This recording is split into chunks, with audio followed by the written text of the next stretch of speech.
know there was a time in my life when the sound of the phone ringing would send a chill right down my spine.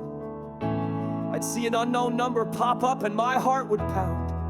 Debt collectors again. Every call felt like a reminder that I was walking through my own valley of the shadow of death. I was afraid, not just of losing things, but of losing myself.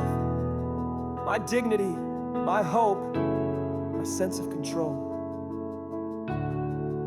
But then I came across Psalm chapter 23, verse 4. Even though I walk through the darkest valley, I will fear no evil, for you are with me. Your rod and your staff, they comfort me.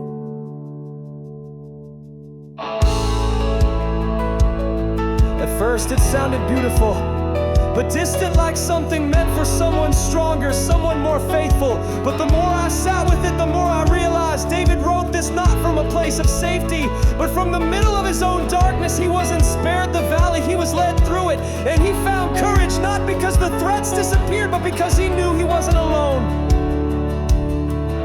I started to pray, not for the debt to vanish, but for the strength to face it. I asked God to walk with me, to give me wisdom and courage. And slowly I felt something shift. I wasn't just a frightened sheep waiting for the wolves to attack.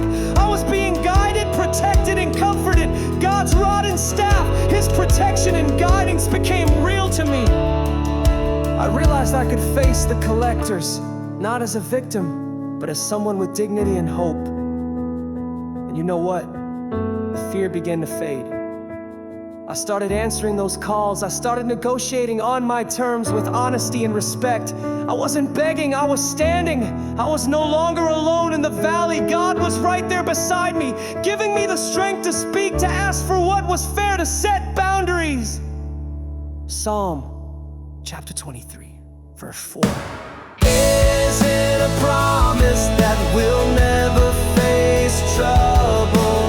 It's a promise that when we do, we don't have to be afraid, because God is with us, protecting and guiding us, even when the world feels darkest.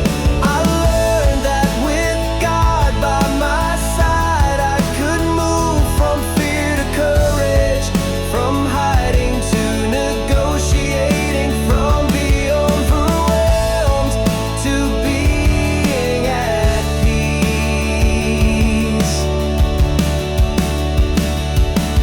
So now, when I think about those valleys, divorce, debt, whatever darkness comes, I remember I will fear no evil, for you are with me, and that makes all